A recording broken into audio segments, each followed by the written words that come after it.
Hello friends, welcome to भक्ति with Bino YouTube channel.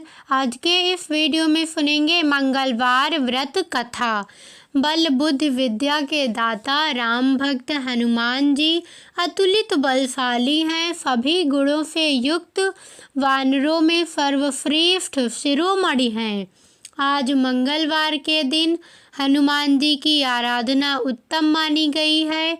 आज के दिन व्रत रखते हुए हनुमान जी की पूजा करनी चाहिए और मंगलवार व्रत की कथा अवश्य पढ़नी चाहिए। हनुमान जी प्रसन्न होकर अपने भक्तों की सभी मनोकामनाएं पूर्ण करते हैं। आइए सुनते हैं मंगलवार व्रत कथा।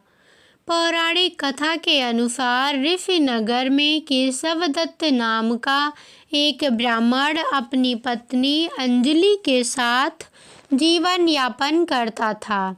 वह धनी व्यक्ति था, उसे संपत्ति की कोई कमी नहीं थी। सभी लोग उस ब्राह्मण का सम्मान करते थे। हालांकि उसे एक बात की पीड़ा थी कि उसे कोई संतान नहीं है। केशवदत्त तथा अंजलि हनुमान जी की आराधना करते थे। वे दोनों मंगलवार का व्रत विधि पूर्वक करते थे।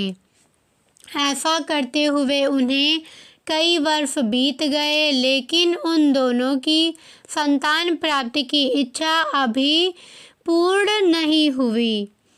एक साल केशवदत्त राम भक्त हनुमान जी की आराधना करने जंगल की ओर चला गया। अंजलि घर पर ही रहकर हनुमान जी की पूजा करती और हर मंगलवार का व्रत रखती थी।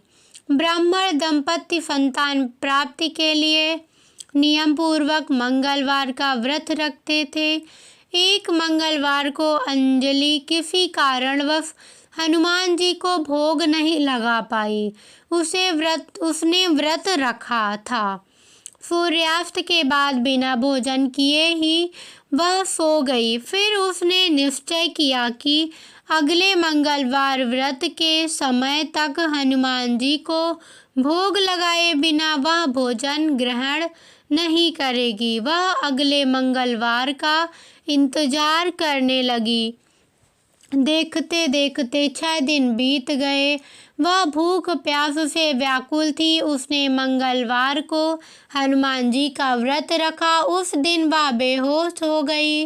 उसी दौरान हनुमान जी ने अचेत अवस्था में उसे दर्शन दिए। उन्होंने कहा कि पुत्री, मैं तुम्हारी भक्ति से प्रसन्न हूँ।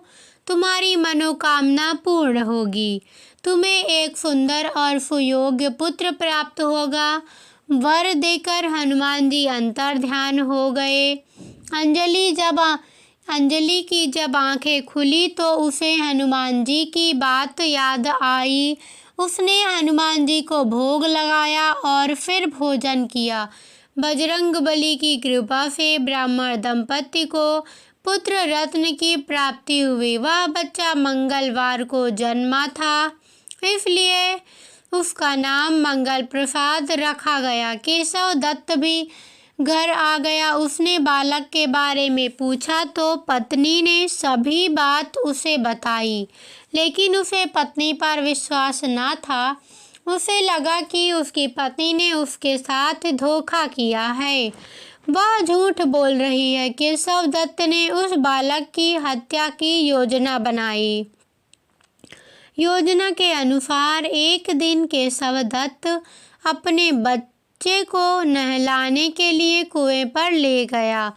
फिर उसे मौका देखकर कुएं में फेंक दिया। घर आकर कहने लगा कि मंगल प्रसाद तो उसके पास गया ही नहीं।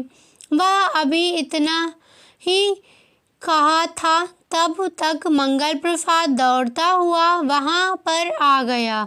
यह देखकर केशव दत्त हैरान रह गया। फिर उस रात हनुमान जी ने केशव दत्त को स्वप्न में दर्शन दिए। उन्होंने ब्राह्मण से कहा कि यह पुत्र तुम्हारा है। तुम दोनों के मंगलवार व्रत से प्रसन्न होकर मैंने यह आशीर्वाद दिया था। पत्नी पर शक ना करो। अचानक केशव दत्त की आंखें खुली। वह पत्नी के पास गया और उसे जगाकर अपनी गलती की क्षमा मांगी, फिर अपने स्वप्न की बात बताई। उसके बाद केशव दत्त ने अपने बेटे मंगल प्रसाद को गले से लगा लिया। इसके बाद से ब्राह्मण दंपति सुखपूर्वक रहने लगे और बेटे मंगल का भरण पोषण करने लगे। इस प्रकार जो भी मंगलवार का व्रत रखता है और मंगलवार व्रत की कथा सुनता है, उसे हनुमान जी की कृपा प्राप्त होती है। कमेंट में जय श्री हनुमान, जय श्री राम लिखना ना भूलें। लाइक करना, शेयर करना और सब्सक्राइब करना बिल्कुल मत भूलिएगा। धन्यवाद।